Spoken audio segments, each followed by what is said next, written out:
Vaiguru Ji Ka Khalsa, Vaiguru Ji Ki Fateh. Ji Aane Sangat Ji, welcome to the breakfast show. Aaj the Jada show hega. We have an amazing and tremendous couple by the name of Indy and Jaspreet Hothi who are here with us today. Haven't managed to get them on for the last year, as you know, because they've been travelling.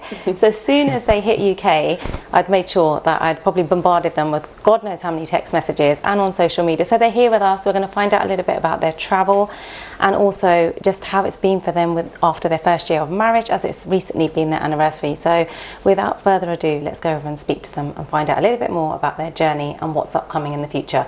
Vaiguru Ji Ka Khalsa, Vaiguru Ji Ki Fateh. Firstly, welcome back. Thank you. Thank you. And a happy anniversary. Oh, thank you very much. I cannot believe that a year has flown by. Honestly, I remember when you were both had put your message out there that you were going to be travelling. Yeah. How quick has that gone? It's flown by. It's really, really flown by. I know that when we first put the message out, we were thinking about should we let everyone know that we're travelling, but obviously there were so many friends and family that we wanted to keep updated on what we were doing, so we let them know. But then as soon as we got back a couple of weeks ago, everyone's like, oh, it felt like you sent that message yesterday. Yeah, it did. It's gone by so quick. And that's where I want to start off, really. Tell me, let's go back a year, you know, because obviously that was when you got married. It's just been a year. Let's talk a little bit about, firstly, actually, how you met. That's one of the questions I love asking, because I think, you know, for our Sangat that are watching, there's probably young couples there that are, you know, the youth. It's just nice to hear the story because I think it's such a beautiful story for you two. So we're here to share it. Let's start off with a little bit about how you both met. So there's maybe two versions to the story. Okay. Are you going to tell the first version? Indy's going to tell different. So Jaspreet tell the first version, I'll tell the truth. The unedited. So we get asked this question a lot about how did we meet? Yeah. Just because I guess we came from two kind of different worlds which came together. Okay. So we actually first met at the end of 2015. It was when I was performing at my very first poetry show. Okay. So it was a show in West London that I had heard about. And at this time I hadn't performed publicly at all. Okay. So I'd been writing poetry since I was about 14, but never shared it with anyone, was too nervous to do that. Yeah. And then I heard about this event and I had this poem that I was really passionate about sharing, and then kind of built up the courage and thought, okay, I'm going to go perform there. I'm obviously from East London, so I was like, nobody knows me in West London. If it goes terribly wrong, it's fine, I'll just come home, nobody will know. I've got nothing to lose. So I went over and I performed, and that night Indy was in the audience. So I was there in the audience, and I was there because obviously I run an art social enterprise, Hothi, and we were hosting an art exhibition with the Mayor of London, and we wanted to have some spoken word artists there as well as a sort of live performance piece. So that evening I thought, oh, this poetry event's on there, maybe I'll meet some interesting artists who can get involved. And that's when me and Jaspreet first met. I first came across her. I thought, oh, she'd got some amazing work. So after the event I reached out to her, and then we ended up working on a project together, where Jaspreet did perform, but it was all very professional, very really? You know, it was very professional. At that level, at that kind of time, it was very professional. At that time, I kind of just saw him as a city worker. Oh, really? Didn't kind of see all the assets or traits that I learnt about later on. But yeah, at that time it was kind of very professional. We worked on those projects together. They were very successful. And then we lost touch for a little bit. And we were working on our own kind of individual journeys. And then we kind of came back in touch when Indy was introducing me to an artist from San Francisco. Her name's Rupi. She's an amazing artist who works a lot with Gurumukhi in her artwork. And she was coming to London, and Indy introduced her to me. We're now best friends. But at that same time, Indy then asked me if I'd like to go to see an exhibition at the Victoria and Albert Museum. Okay. And then, it kind of went from there. And so we thought we'd get a coffee first, grab a tea and coffee before the exhibition. This was sort of midday, and then we were there sitting talking, and before we knew it, it was 6 p.m. and we hadn't even seen the exhibition, and the museum was closing. So And the journey started from there, really. Really? And ever since then, we kept seeing each other, and then introduced our families. Yeah. And before we knew it, the engagement came around and the wedding. Yeah, those next stages were still, I'd say, very traditional. So when we spoke to our families about it, my family wanted to go see Indy and meet his family, interrogate him a little bit. And did they? So I had her brother add me on LinkedIn. I had her older sister add me on Facebook. Had all their friends sort of inquiring about me, and it kept coming back to me. So I was like, wow, they're being very, very thorough. Positive, thorough search, because if you Google Indy, it's all very positive stuff that he's doing. Yeah, of course. It is. I can say that it is. What's the second side of the story? I want to know. No, that is pretty. That's the moulded truth. That is pretty much it. It's there's a few disagreements on that. There's some details that minor we details, disagree on. but that's pretty much what happened. Yeah. I've got a question. I saw the little bit about ice cream. Was that on the first date or something? I want to know a little bit about the ice cream. This is the detail that there's some discrepancy on. You can see I've done my research. Right? So when I was meeting with Rupi, she asked me to introduce her to some, really interesting artists and strong female characters in the UK. Yeah. And Jaspreet was the first person that came to mind. And when I did drop an email, I said, Laura, let's catch up for a coffee. But Jaspreet's recollection is that I said, let's catch up and grab an ice cream. It was ice cream. Was it? Yeah, it so that's coffee. Ice cream, which I feel is very informal compared to a coffee. Yeah. So that's where that's where the disagreement lies. There's email proof, there's written proof. Have you ended up buying an ice cream van after that? We did at a wedding. So that was the joke running from that time. Yeah. And then on our wedding day, I'd booked a ice cream van as a little surprise for Indy. So we had lots of ice cream on our wedding day. Oh, it's really nice. So it is quite different. I think that's a lovely story. But let's talk a little bit about your wedding then. So, the planning, and how was that? Was it quite stressful for you both, firstly?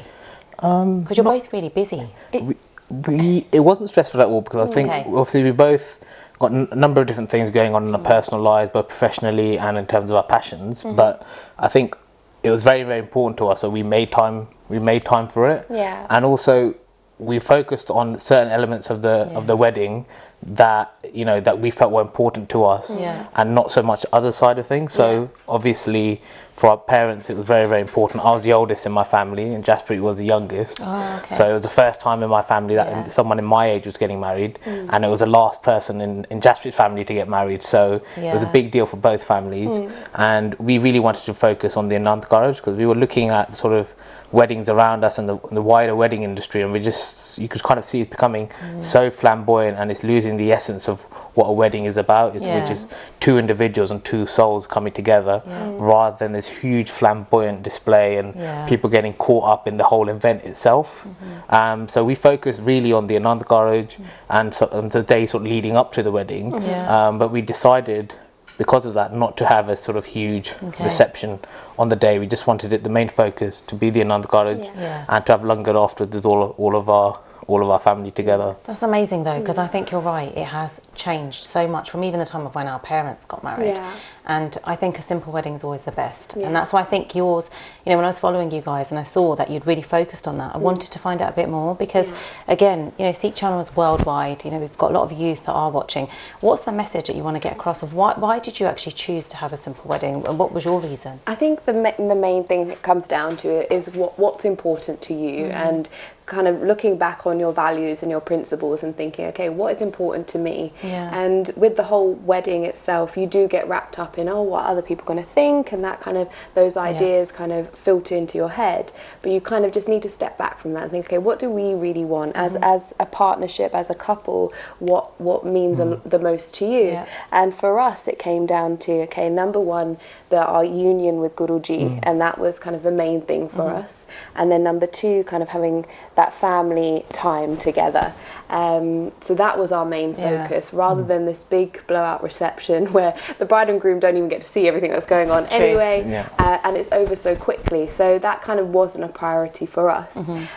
We know it can be for other people, so it's a matter of thinking, okay, what means the most to you, and what can you look back on that day and say, okay, that was the right thing for us, with no regrets. So I take a slightly different view in the sense that I don't think, we don't grow up we're not born and don't grow up thinking, oh, we want a huge wedding. It's something that socially is kind of enforced on us, and that message is kind of ingrained into us as we grow up and grow older in certain cultures. And Indian cultures is one of them.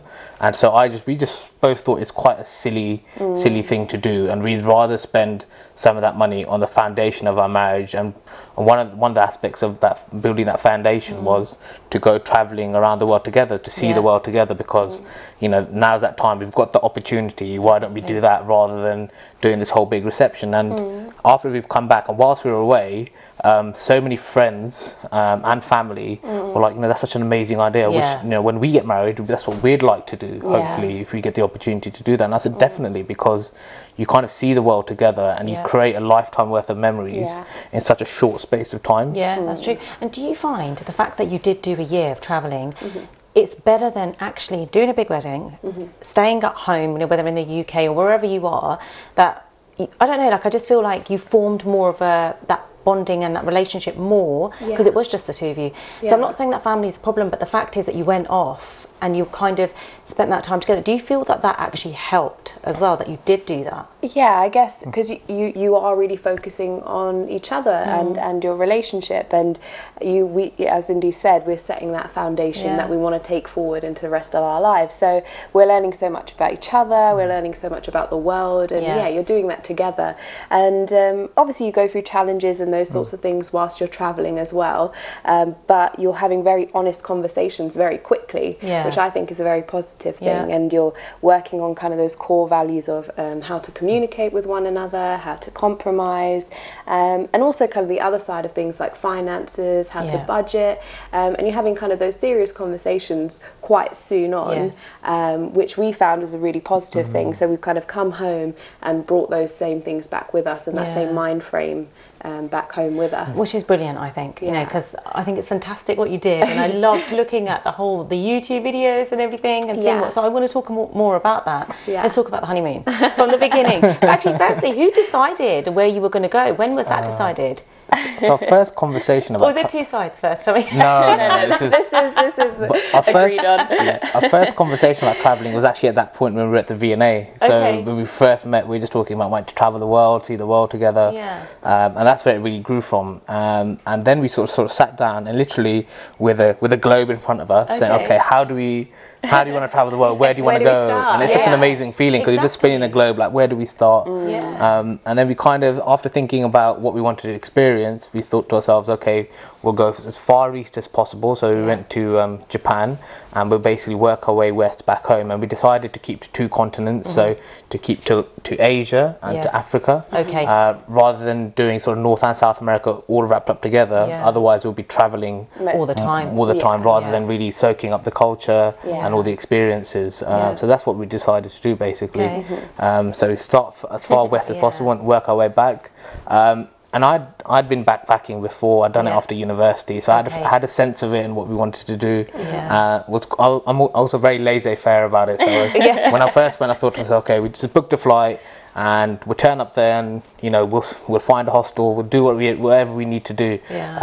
And I remember explaining that to my parents and Jaspreet's mum and dad, and they looked at me very, very worried. Pure fear on their faces. You're going to take our daughter, just going to turn up at our country and not book anything. And so we had to be a bit more planned.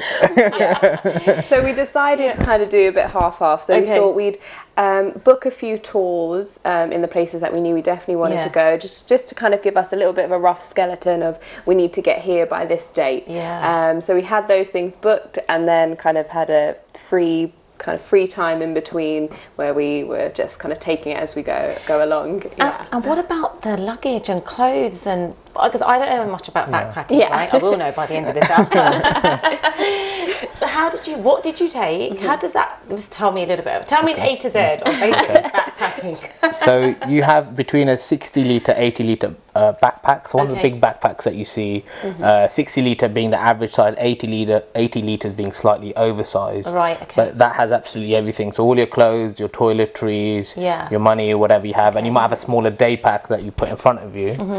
So that's basically what you're taking with you. like a But you've got to big carry turtle. that with you Yeah. everywhere. Yeah. Yeah. You are strong. Seriously, honestly, I feel like I really just feel I really feel ashamed of myself. physically stronger now, Yeah. now that we're back. I do notice that my body feels like it's gone through so much in the last year that I can take anything now. Wow. But yeah, you do have to think about, okay, what can I pack? Because Yeah. you are going to be carrying this by yourself every Exactly. single day. And because it was the first time I was going backpacking, Indy did give me the advice of, okay, minimal packing. Yeah. So a few t-shirts, a few shorts, and then toiletries. So only Yeah. a few things of each. Yeah. And we said we'll pack together so that we can keep an eye on each other, good. just so we know we're not overpacking.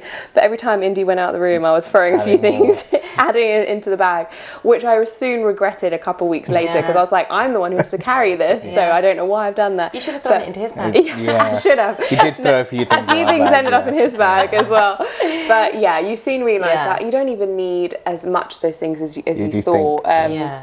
So as time goes on, you realise if you do really need anything, you can actually buy it out True. there. That's true. But yeah, I think one of the biggest things we learned as well through travelling was kind of this frugal lifestyle, about kind of living minimally and Yes. not with so much excess. Yeah. And I think sort of backpacking and the whole concept of packing your bag is a perfect analogy for life, because the more possessions you have, the more burden you have, basically, because you have to carry that with you, you have to maintain it, look True. after it. The more minimal Yeah. you are, the more simpler things are and the happier you are. Yeah. And you probably forget about the things that you think that you need. You probably Yeah. don't need them, right? Yeah. But Indy, a question for you. How many coloured stars did you take? I took few. I had three Come at the on. start with me, so Really? that was yeah, just three. I thought you were gonna But say I got a something like few. at least 10. But I got a few on the way as well. Yeah, we saw any nice ones Yeah. along Yeah, the way. Even with the kind of buying things whilst we're out there, we thought, okay, if it's something that means something to us or a souvenir Yeah. that will be a good memory for us, then of course we'll get it. But we weren't overbuying as we were going along, because we knew we'd have to carry Because it you'd have back. to carry it. But how do you feel, having not been and now done it for a year? Yeah. What advice would you give to somebody who's thinking about it but is a bit worried? Yeah, I'd recommend it to everybody, and especially to kind of new couples as well. And I think the initial feeling for most people is that fear of, oh, I'm not going to have this, I'm not going to have all my possessions, Yeah. or it's going to be scary, how do I do it? But it's not as scary as you think it's going to be. It's so exciting, it's so liberating, Yeah. that sense of freedom of you don't need to have all those personal possessions with you anymore, and you kind of lose that attachment from those things. Yeah.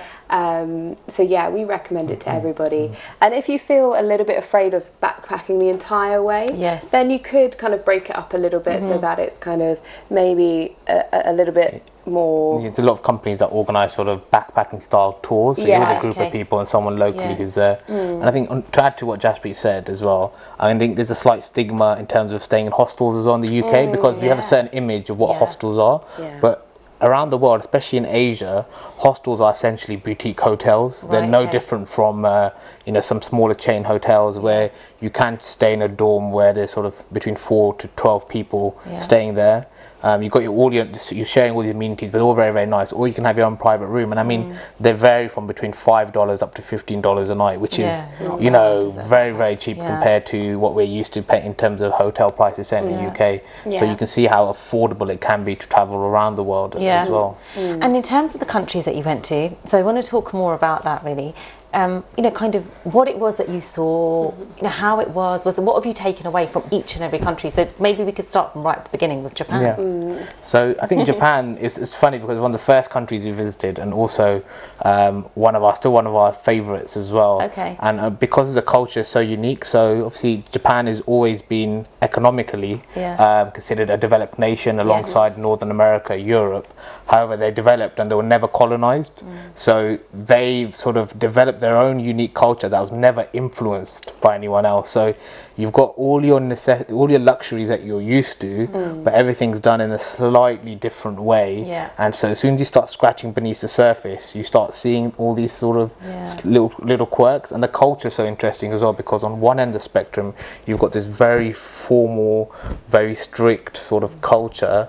And on the other end of the spectrum, if you look at sort of Japanese pop culture, it's very, very wacky and wild. And the only way to describe it, if you've seen that TV series like Takeshi's Castle, where there's got this crazy game show, and you've got these two polar opposites that exist together. And going to a city like Tokyo, you know, you think London's a 24-hour city, but as soon as you get to Tokyo, you'll realize what a 24-hour city really means. There's so many lights everywhere, and because there's so many sort of tall buildings and skyscrapers, we're used to just sort of looking at ground level, look at those stores, look at these shops, look at these venues, but everything is done by floors there, so you have to look up constantly, because every single floor is something different in a building. And so it's been so amazing to experience that. And obviously we're big foodies as well. The food. What was the food like? Yeah, we basically ate our way through Asia. We did eat our way through Asia. And I've always had the mantra of, you know, you might not be able, sometimes it's difficult to understand a culture through sort of, you know, speaking the language if you don't know it, but through food and music, you can always experience a culture, and you can sit down and break bread with someone, and you can experience that culture together. So if you're having food with someone, you can all of a sudden you have that sort of bond with them. But Japanese food isn't necessarily what we think here. So we got the idea of sushi, right? And speak to Japanese people there, they say, well, you know, we have sushi, but we'll have it 2-3 times a year on special occasions. Similar to, say, how often we'd have samosa or pakora. It would be a special occasion, not something they eat every day. So we kind of, you go with that misconception. It was that light bulb moment. So we're like, so basically your sushi is like our samosa. That's what it is. So it's not like we eat samosa every day. So all of a sudden, you're kind of all these preconceptions you have about Japanese cuisine change, and so we came with a blank slate, and we're trying so many different foods. Really? What did you really like though there? What was your favourite food? Probably a few. There's one dish that even now we would go back to Tokyo just for this one dish. It's a ramen dish it's basically got similar ingredients to a pizza. So a lot of tomato, a lot of cheese. So it's like having a noodle soup with pizza. That's kind of the best way to describe it. It's a bit of an odd combination, but it's very, very nice. So it's kind of like a Japanese with a European sort of fusion to it. It was amazing. And what was the weather like there? Oh, wonderful. So we started it around this time last year, so it was August, so it was about 32 degrees, depending on where we were in Japan. So we did a lot of the cities, so we were in Tokyo, Osaka, but we also went to kind of the more rural areas as well, and the countrysides and the national parks, like Hakone, where there's some beautiful lakes, a lot of trekking, a lot of hiking. So we took the advantage of the outdoors and the weather as well. And did you spot any Sikhs there? Or is there a Gurdwara there? In Japan? So everywhere we went to, we'd always Google to see if there's a Gurdwara. And we didn't find one in Japan at the time. But I know there's a very, very, very small community of Sikhs in Japan. But Japanese culture is very unique in the sense that I think the Sikh community there is having a bit of a hard time because they're from India, and you can only become a citizen through, I mean, obviously don't quote me, but I know you can only become a citizen through sort of what they call blood rights. So if you have sort of some sort of Japanese ancestry, that's the only way you become a citizen. Or if an individual marries someone who's Japanese and their children can then become citizens. So if someone came from India or any other country over there, and no matter how long they stayed for, they wouldn't be granted citizenship. So there's been a couple of cases of even young Sikhs who are 18, 19, whose parents have settled in Japan, but they still can't gain citizenship. So they can't have all the full rights to work and study, etc. So it's a bit of a challenge. And I didn't realise that until we got there to see that. And obviously, because it's a bit of a closed off culture compared to, say, where we are now. And so we don't really have that contact with the community over there. So that was quite interesting to experience. Yeah, of course. And what about in terms of being Sikhs and going there? Was anybody quite curious to find out? Because obviously, you know, you're wearing at the start. But was there any of that? How were they with you both? Did you speak to anybody and they were curious? Or people are always curious. And that's we've got a couple of minutes till break, by the way. I can't believe we're still on Japan, right? People are always curious, and that's an amazing thing because you're breaking down some of these social and cultural barriers by talking about who you are, where you're from, what you're about. And obviously the Japanese culture, they're very, very polite, so they always want to ask and they want to find out a bit more. And that's wherever we went across Asia, so including China and South Korea.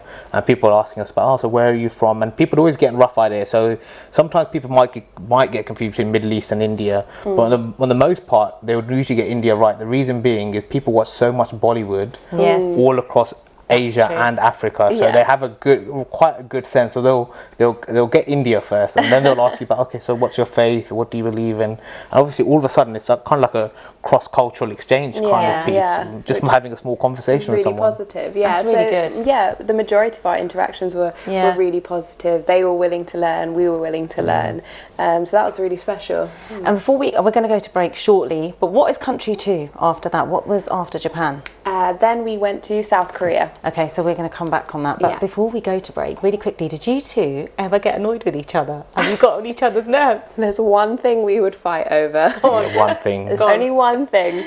Air conditioning. Oh, really? That's the only thing we'd argue about. I like it very cold, like I'm talking 16, 17 degrees, and Jaspreet cannot handle the cold. Jaspreet, I'm totally with you there, so I think I'm going to side with you. We're going to come back to country number 2. We're going to go for a short break and then we'll come back. So Sangaji, as you can see, we've got the amazing Jaspreet and Indy Hothi here with us. Please don't go anywhere because we're only just on country number 1. We've got a whole load to get through in the second half. This is Jada Gapilio, and join us after the break. Vaigu Ji Ka Khalsa, Vaigu Ji Ki Fateh.